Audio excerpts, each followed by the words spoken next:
effort trap is real, guys. Have you ever found yourself sitting and thinking, all I need to do to change my life by tomorrow is X, or if I just do this, everything will be different, or if I just make this phone call, or if I just get this job? And that's the right idea, but it really isn't that easy. I actually sat down and was thinking about, how did I get to where I got in my life, and what is the best way to share that advice, share that information with you? And it really comes down to consistency, not one big jump. Now, there are a lot of people, whether it's you're talking about 10xing your life or any of the kind of life change, motivation, gurus or people out there, all talk about, making a big change, right? Taking that leap of faith, jumping off the cliff, right? And that still is the right idea. That is something that you have to do. But jumping off the cliff isn't, suddenly turning your life upside down. Jumping off the cliff is, instead of spending 2 hours every day watching TV, it's spending 30 minutes every day out of that 2 hours maybe doing daily goals. Maybe it's spending 30 minutes every day out of that 2 hours going to the gym, stretching, telling the person that you're in a relationship with that you love them, talking to them, right?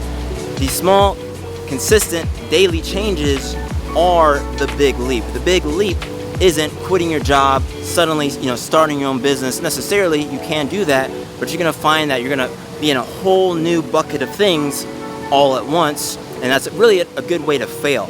I'm not saying that is the wrong choice.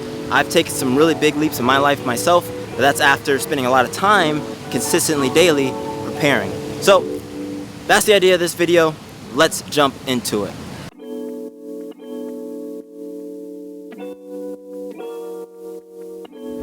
So what do I mean by effort, guys? Let's actually break this down. The devil really is in the details in all things, right? When it comes to the difference between day trading versus swing trading, it's still trading, you're buying and selling, but the small details change the entire practice.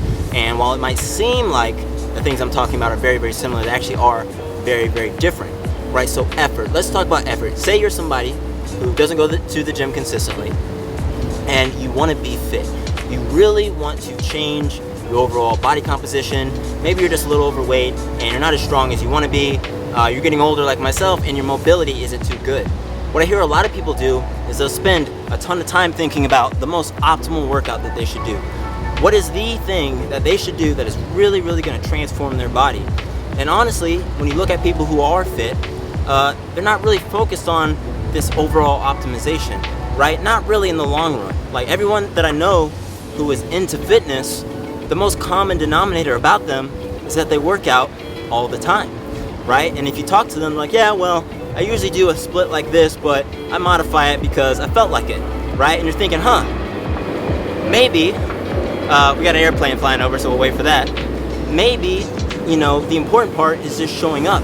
And it makes a lot of sense, right? If there are 365 days in a year, and 80% of the time I'm sticking to my schedule, but then 20% of the time, or we'll even get really, really lenient with it, 50% of the time I'm modifying it on the fly, I'm still working out every day, versus someone, right, who only works out once a week because they're stressing of trying to do the most optimal thing at that amount of time. One of the things that I love to say and tell people is it does not matter what you do for fitness, guys. And I say that, with a little bit of, air quotes, but I do believe it. I know people who run stairs, right? All they do is run stairs, but hard, right? And they really, really dig into and try to be the best at running stairs. And you can even, there are races where people run up the stairs in like cities and skyscrapers, right? And all you have to do to get good at running stairs is run a lot of stairs all the time. Like that is the baseline. Same as preparing for a marathon, right? The optimization comes after the foundation, which is just showing up every single day, right? So if you are somebody who, again, maybe your mobility isn't so good, maybe you're not as strong as you want to be, I guarantee you, if you go to the gym every day, lift weights, do cardio, you're going to get stronger, your mobility is going to improve, and overall you're going to feel better versus sitting at your desk trying to come up with the most optimal workout. Today, I'm a little bit sweaty. I was just on the roof for an hour. I wanted to shoot a video on handstands. Check that out. It'll be on my channel soon. And then I started doing a workout after that. I didn't plan to, but I just love moving, and so I got a workout in today that I didn't even plan on getting in. So, and that's just part of my lifestyle, right?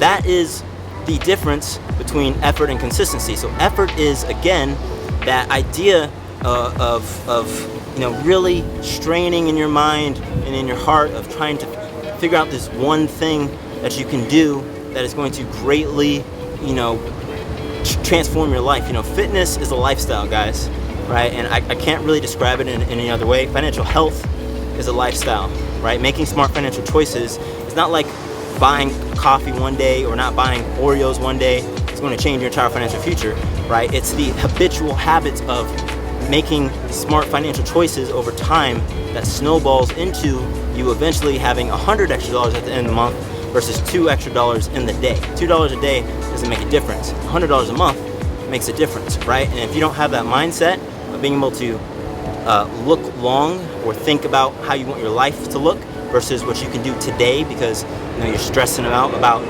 what your life looks like, you're gonna get stuck in that cycle. Let's move somewhere else. So let me prove it to you, right? And I'm gonna use examples from my own life, a few of my own failures, but how consistency was able to fill in those gaps. So one is fitness. I'm actually dealing with this right now.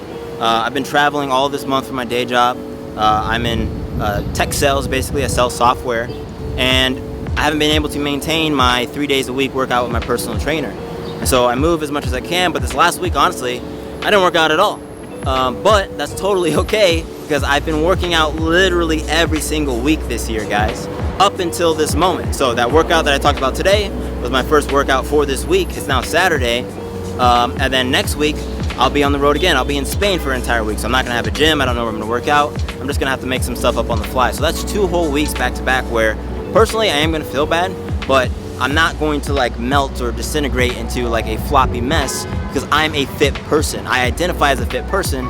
Fit people do fit things. They move. I wake up, I stretch, and I know even without knowing where my equipment is going to be that I will end up doing some body weight fitness. I used to do a ton of calisthenics, and so I'll do some of that. Hopefully find maybe a place to dance, do some breaking drills, things like that. Financial. Let's talk about some of my financial mistakes. One of the biggest financial mistakes I made was right out of college. I had a little bit of bread in my hand, and I went and bought actually one of my favorite cars, which was my E90. It was a white E90. That's a BMW, right? Had orange leather, beautiful car, loved it. Gotta love Miami. Beautiful car like that one, and now we got a plane.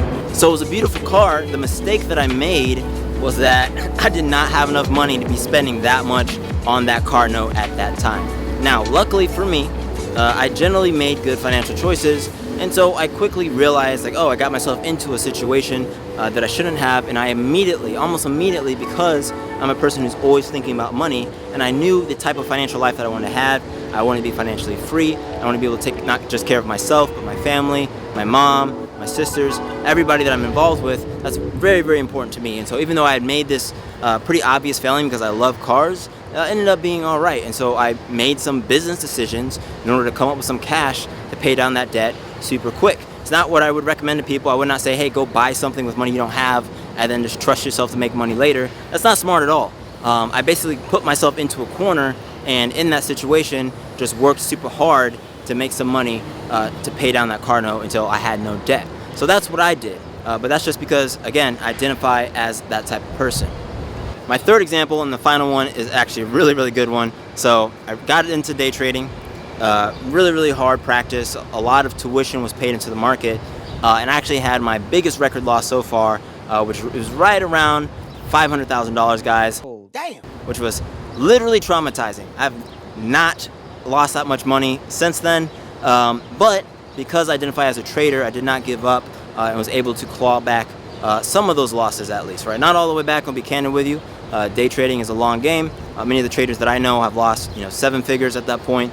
But identifying as a trader and maintaining that identity is what has allowed me to continue doing that practice, ultimately with the goal of being profitable over time, which I am now, but still that loss was it was pretty bad. I'm not gonna lie to you guys, it was bad, but I'm still trading, right? So how you think will help you shape who you want to be. Who you want to be is gonna help you reshape your daily habits, right? It takes 60 days to form a habit. Don't think of it as homework though. Every day think about who do you want to be, and if you were that person, what would that person do? And do that every day, guys. I know you can do it. I believe in you. I believe in myself. You should believe in yourself. Again, thanks for stopping by. Go ahead and hit the subscribe button, hit the like button. I appreciate you drop by my channel. Share this video with 2 of your friends. My name is Forrest. I invest in stuff, mind, body, spirit, finances. You should too. Thanks for stopping by. See you in the next one.